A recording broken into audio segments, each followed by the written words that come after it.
देवर्षि, देवी का रूप तो बहुत भयंकर है, किंतु किसी के रूप नहीं, मन को पहचानना चाहिए।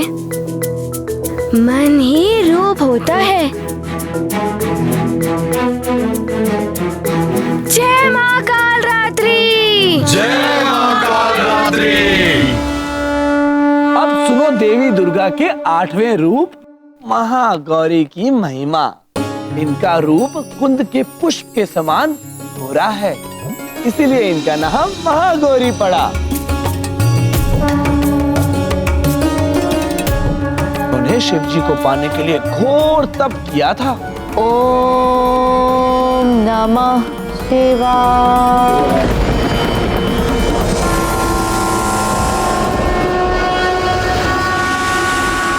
नेत्र खोलिए। ओम नमः शिवाय। ओम नमः शिवाय। ओम नमः शिवाय। देवी, आपने मुझे पति के रूप में पाने के लिए कठोर तप किया है।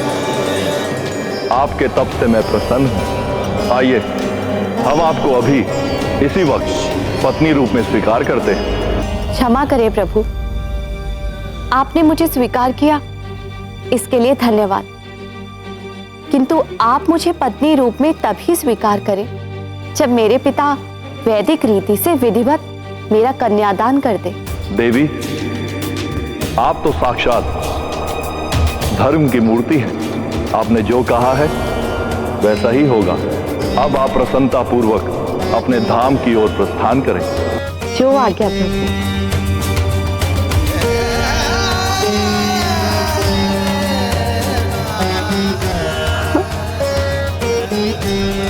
ये क्या?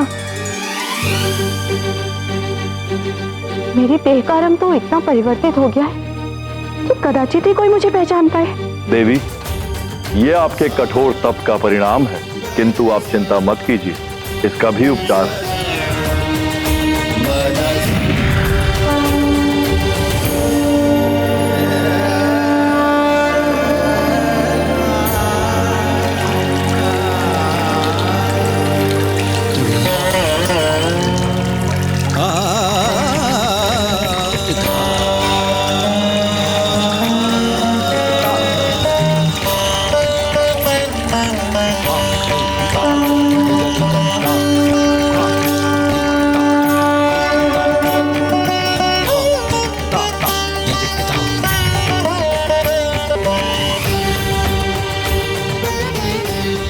प्रभु, समस्त मल का हरण करने वाली गंगा की धार से मेरा क्लेश भी धुल गया है। मैं कुछ अधिक ही गौर वर्ण की हो गई हूँ। हाँ देवी, आपके इस गौर वर्ण के कारण अब से आपको सब महागौरी भी कहेंगे। आपकी इस कृपा के लिए आपका कोटि कोटि धन्यवाद प्रभु। कल्याण वस्तु। श्वेते वृषे समारूढ़ा श्वेतांबरधरा शुचिः महागौरी शुभम दघान महादेव प्रमोददा।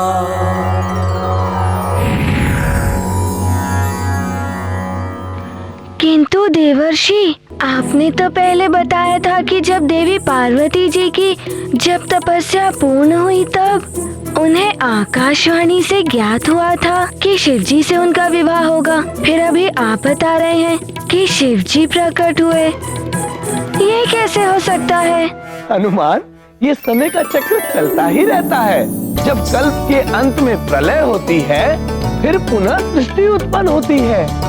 फिर देवता और देवियां अपने वही कार्य करते हैं जो उन्होंने पिछले कल्प में किए थे, किंतु कल्प के अंतर से उनके कुछ कार्य कुछ परिवर्तित भी हो जाते हैं। तो देवी पार्वती के इन 2 बार तपस्या करने का अर्थ है।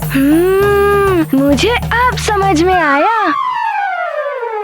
ये भी जाना कि यदि भावना सच्ची हो तो उसे प्रयत्न कर पूरा किया जा सकता है।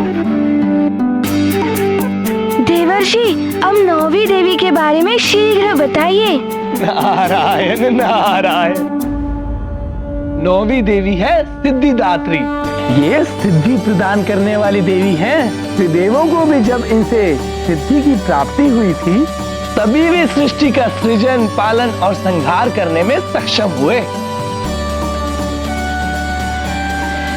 हे देवी सिद्धिदात्री, आपकी कृपा के बिना सृजन और संहार दोनों असंभव है।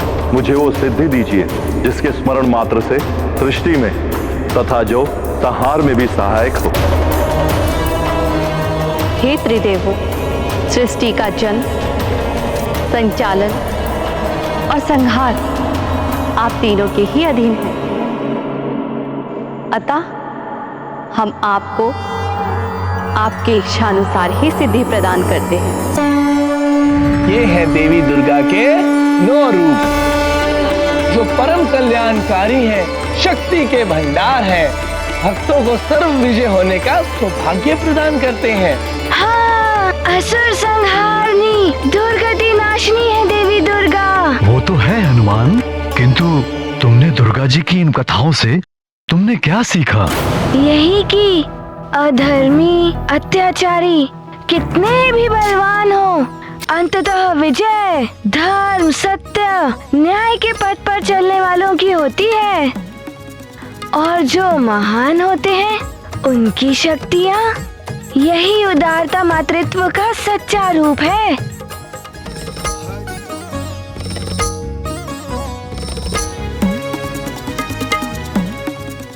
पिताश्री, मैं भी देवी जी की पूजा करूंगा। नारायण नारायण, उत्तम, अति उत्तम हनुमान। तुम्हें तो दुर्गा देवी की पूजा करनी ही चाहिए। तो मैं भी रखूंगा व्रत। कल से मैं भी देवी जी के लिए व्रत रखने का संकल्प लेता हूँ। नारायण नारायण। महाराज केसरी, हनुमान को विधिवत व्रत और पूजा कराइए और मुझे प्रस्थान करने की अनुमति दीजिए। अवश्य देव ऋषि, आपका कोटि कोटि धन्यवाद। नारायण नारायण। प्रणाम देवर्षि। कीर्तिमान भव। नारायण नारायण। देवर्षि ने ये क्या करने को कह दिया हनुमान को, किंतु हनुमान की पूजा मैं सफल नहीं होने दूंगी। पूजा से मिली शक्तियां दशानन के लिए संकट का कारण बन सकती हैं। किंतु तुम पूजा रोकोगी कैसे? यदि अंजना पूजा रोकेगी तो शीघ्र ही पता चल जाएगा कि अंजना वास्तविक अंजना नहीं है। वो पूजा मैं संपन्न नहीं होने दूंगी। मैं विघ्न डालूंगी। यदि हनुमान की वो पूजा संपन्न हो गई तो जिन विकारों का दास मैं हनुमान को बनाना चाहती हूँ वो नहीं हो पाएगा।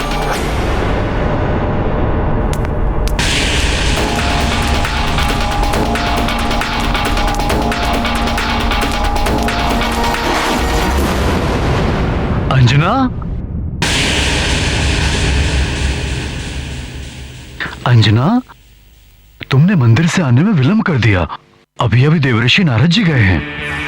क्या देवर्षि नारद आए थे? मैं तो वंचित रह गई उनके दर्शन से। अच्छा सुनो, नवदेवी की पूजा आरंभ करानी है। हनुमान नवदुर्गा व्रत रखने वाला है।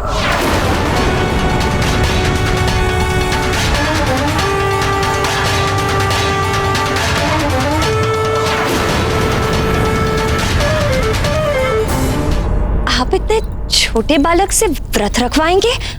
ये तो अनुचित है स्वामी।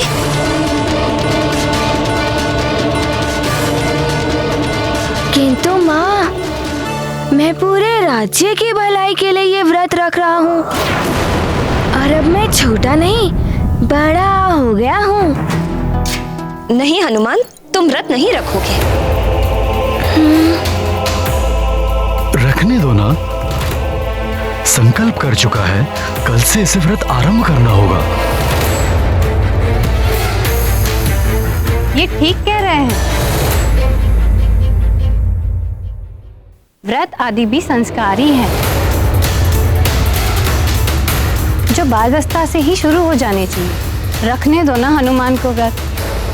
किंतु माँ, हनुमान से नहीं सधेगा व्रत। माँ, आप चिंता मत करिए, मैं पूर्ण विधि विधान से व्रत और पूजा करूँगा।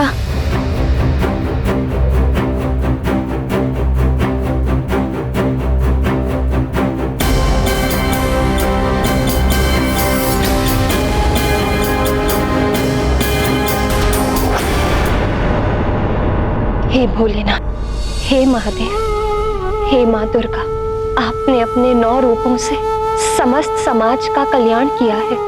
मेरे पुत्र हनुमान का भी कल्याण कीजिए माँ, उसका ध्यान रखिए और मेरे पति को मेरा विक्षोभ सहने की शक्ति प्रदान कीजिए। या देवी सर्वभूतेषु शक्ति रूपेण समस्थिता, नमस्तस्यै नमस्तस्यै नमस्तस्यै नमो नमः।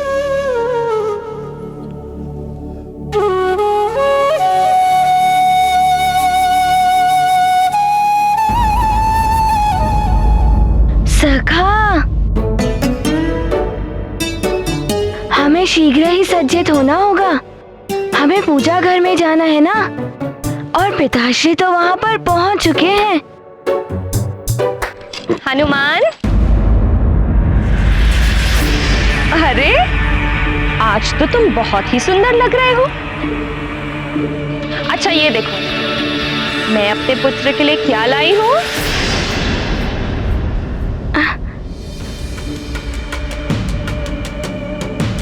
अरे वाह, लड्डू।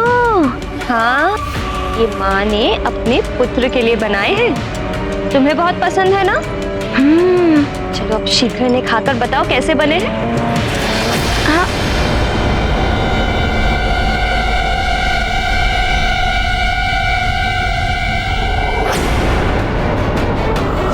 कल से मैं भी देवी जी के लिए व्रत रखने का संकल्प लेता हूँ। महाराज केसरी, हनुमान को विधिवत व्रत और पूजा कराइए। माँ, मैं इन्हें नहीं खा सकता, मुझे व्रत रखना है ना। हाँ, किंतु बालकों के लिए सब क्षम्य है। खाकर भी व्रत रख सकते हैं बालक। लो खाओ। अच्छा तो ठीक है, मैं खा ही लेता हूँ। ये क्या कर रहे हो?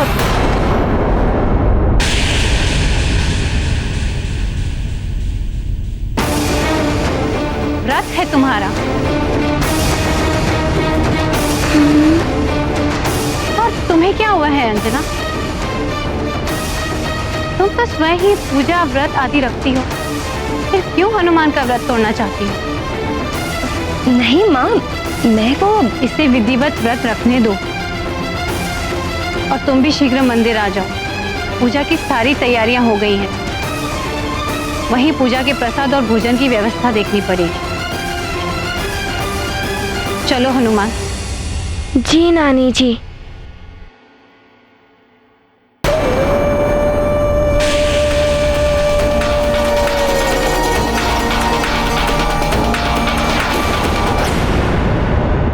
बल बला बल बल, बल बला बल बल।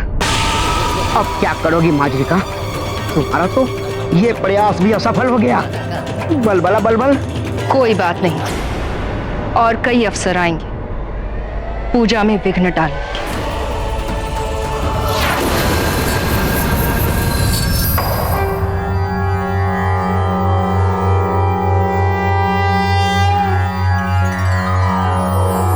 या देवी सर्वभूतेषु मातृरूपेण संस्थिता, नमस्तस्यै नमस्तस्यै नमस्तस्यै नमो नमः।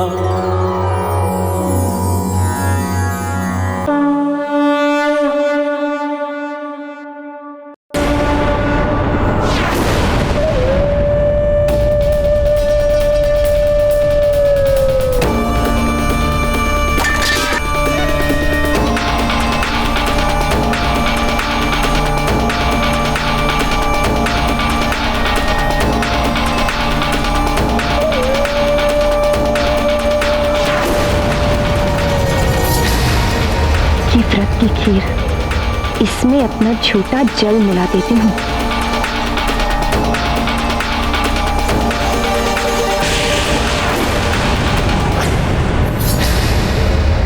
आधा जल छोड़ा था, इसमें से जल कहाँ गया? क्या हुआ? क्या कर रही हो अंजना?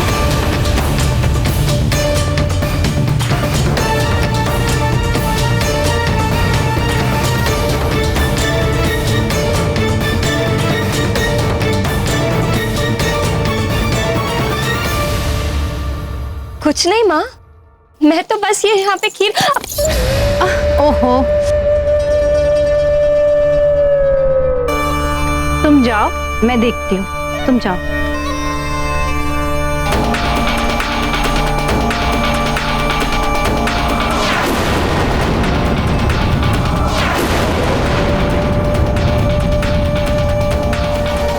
विघ्न डालने का प्रयास कर रही हूँ पर सफल नहीं हो पा रही।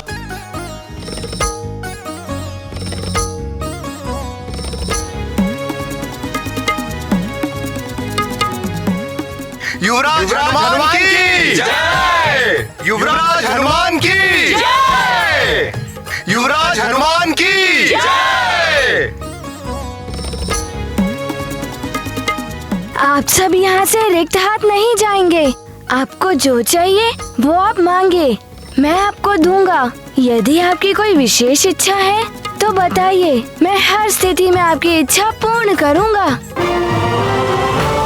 ये आपके युवराज का आपको वचन है।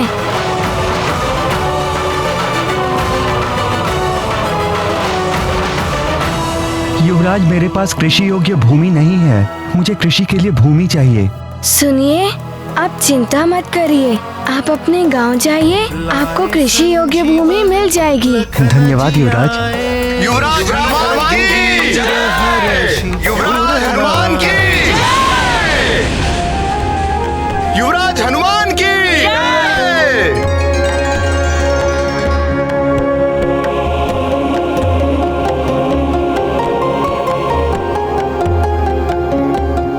माँ जी, आपके लिए ये। हनुमान, तुम मुझे दान नहीं दे पाओगे।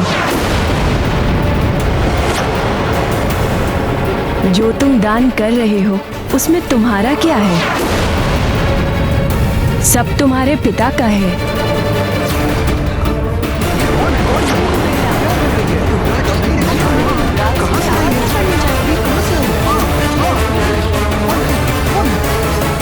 रुक जाइए।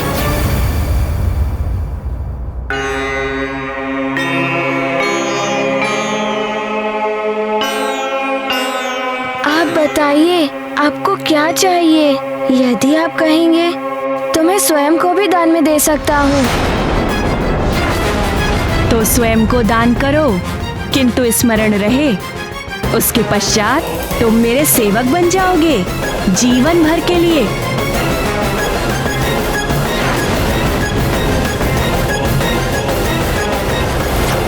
ये क्या कह रही है आप माँ जी? पिताश्री, इन्हें जो चाहिए हमें देना ही होगा, अन्यथा पूजा अधूरी रह जाएगी। हनुमान, माँ जी, मैं स्वयं को दान में देने के लिए प्रस्तुत हूँ। आप जो कहेंगी मैं करूँगा। नहीं हनुमान, ऐसा मत करो। नानी, मुझे इनकी इच्छा पूर्ण करनी ही होगी। माँ जी, आप बताइए मुझे क्या करना है? मुझे वचन देना होगा तुम्हें कि तुम्हें माता पिता का त्याग करना होगा, फिर तुम सुमेरु लौटकर नहीं आ सकोगे। सदैव हमारी सेवा के लिए तत्पर रहना होगा।